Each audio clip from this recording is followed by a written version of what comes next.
तो hello guys and welcome back to another video of Pokemon horror story. तो yes guys, आज की video में मैं आपको बताऊंगा हॉरर स्टोरी। ये मेरी इमेजिन स्टोरी है, यानी कि ये मैंने अपनी सोच से बनाई है स्टोरी।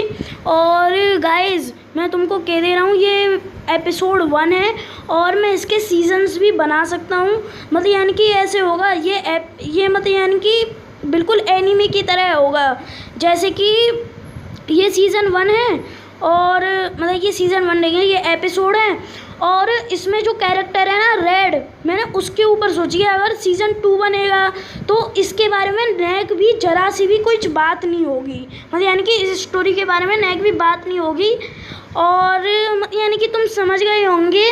मतलब यानी कि अब चलो गाइस, अपनी इस वीडियो को रुको गाइस, और मैं तुमको ये बता दे रहा हूँ कि मैं मतलब यानी कि नेक भी चित्र वित्र नहीं लाऊंगा। मतलब यानी कि नेक भी फ़ोटो नहीं लाऊंगा।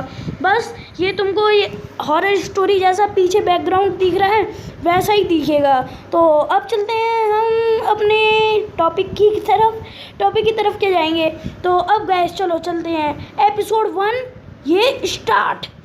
तो रेड था, वो अपने दोस्तों के साथ बहुत देर से खेल रहा था और वो अपने दोस्तों के साथ भटक जाता है। और फिर वो एक मतलब यानी कि एक हवेली के पास आ जाता है। और हवेली के पास वो आकर मतलब यानी कि अपने दोस्तों को बुलाने लगता है और वहाँ से ही तेज़ बारिश होने लगती है। और तेज़ बारिश होने के साथ साथ वो क्या कहते हैं, बहुत ज़्यादा आंधी भी आ रही है। मतलब यानी कि बहुत तेज़ हवा भी चल रही हैं।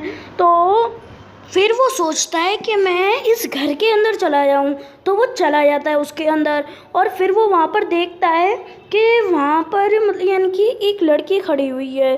तो वो उसके पास जाता है और कहता है कि मैं आज रात के लिए यहाँ पर रुक सकता हूँ। वो कुछ नहीं कहती है और वो ऊपर चली जाती है। और वो सोचता है कि लगता है कि उसने हाँ कर दी होगी, तो वो वहाँ पर रुक जाता है। और फिर वो वहाँ पर रुकता है।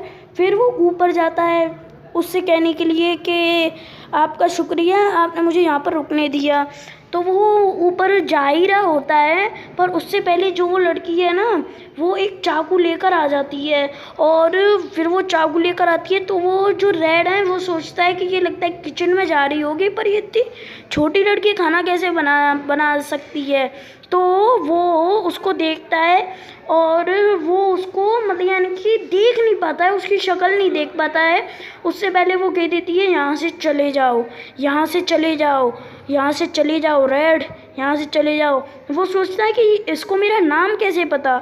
तो फिर वो सोचता है कि पता होगी भाई, आखिरकार मैं भी तो इतना फेमस हूँ।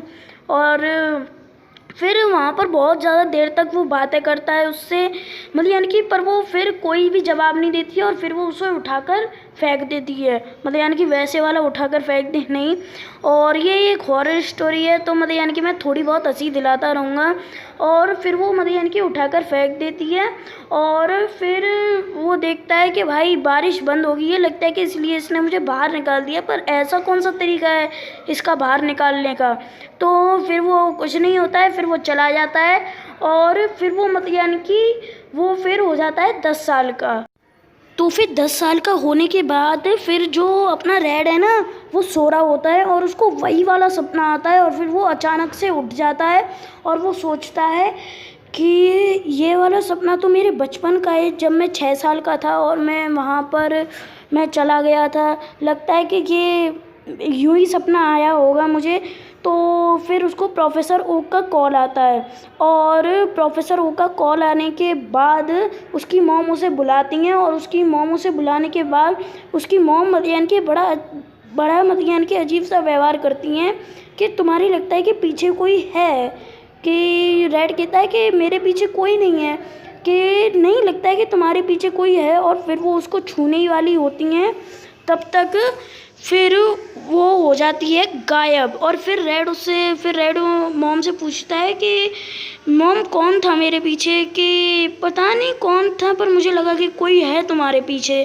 तो फिर उसकी मॉम कहती हैं उसको कि जाओ, तुम्हें प्रोफेसर ओ का कॉल आया था, कोई बात होगी। तो फिर वो प्रोफेसर ओ के लैब में जाता है। और लैब में जाने के बाद प्रोफेसर ओक उससे कहते हैं कि लो अपना एक पोकेमॉन चुन लो। तो आज के लिए गाइस बस इतना ही रखते हैं, तो मिलता हूँ तुम सबसे नेक्स्ट एपिसोड में। तब तक के लिए बाय बाय।